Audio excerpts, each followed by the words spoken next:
जय श्री कृष्णा, राधे राधे, जय श्री सच्चिदानंद। सभी प्रेमी भक्तों को गुरु महिमा यूट्यूब चैनल पर मैं हार्दिक अभिनंदन करती हूँ, स्वागत करती हूँ और आप सभी को गुड फ्राइडे की हार्दिक शुभकामनाएं देती हूँ। चाहे त्यौहार किसी भी धर्म का हो, किसी भी का देश का हो, लेकिन सभी का मार्मिक जो सार है वो यही है कि अपन को एक है और वो सभी इंसानों में समान रूप से समाया हुआ है।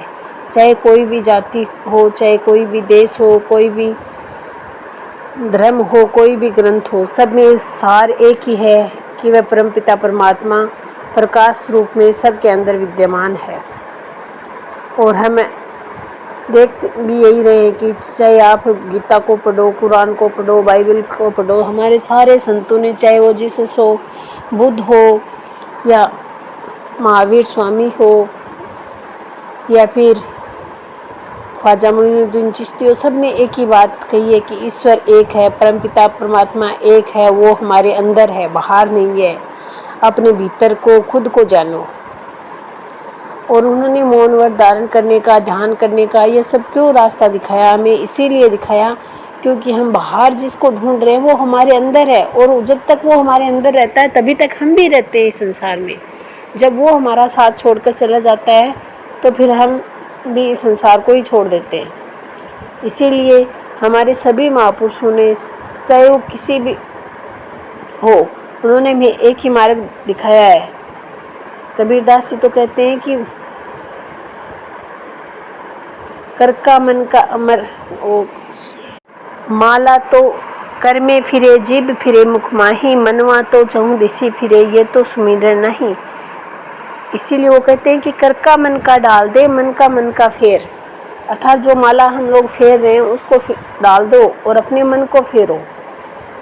यही बात नानक देव जी भी कहते हैं कि अपने भीतर झांको।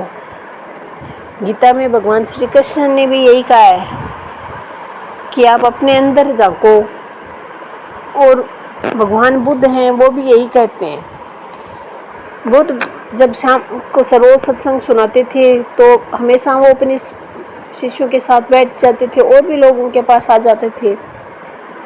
तो सब लोग जब कभी वो चुप हो जाते थे, मौन धारण कर लेते थे, तो लोग सोच में पड़ जाते थे कि आज इनको क्या हो गया है, क्या ये बीमार हो गए, इनका स्वास्थ्य खराब हो गया है।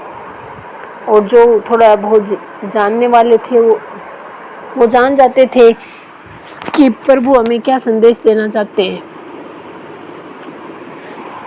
तो यही है कि हमें खुद को जानना है, और खुद को जानने के लिए हमें अपने आप को, अपनी कमियों को, अपनी अच्छाइयों को, सबको जानना होगा। और फिर अपने अंदर भीतर झांकने के लिए हमें उस एक तत्वदर्शी पूर्ण सद्गुरु की आवश्यकता होती है, जो हमें अपने भीतर झांकने की क्रिया को बता सके।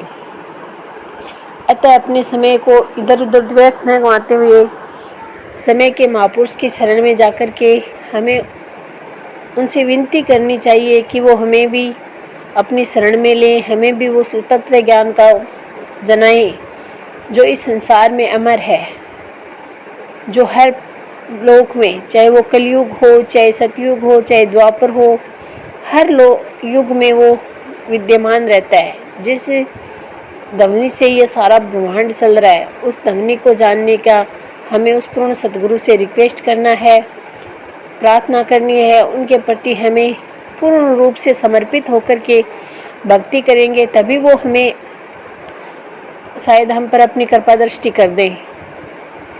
ऐसे तो बहुत आपको नाना प्रकार के संत मिल जाएंगे संसार में, लेकिन जो स्वयं को जना दे ऐसा तो शायद ही कोई बिरला मिलता है, और यह तो उसकी कृपा दृष्टि ही होती है, तभी वो मिलता है।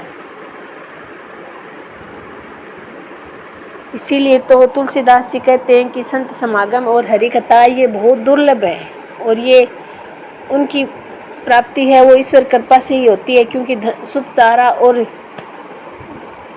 धन है ये तो सबके घर में होते हैं, सबको मिल जाते हैं, और हम लोग भाग भी उन्हीं के पीछे रहे हैं।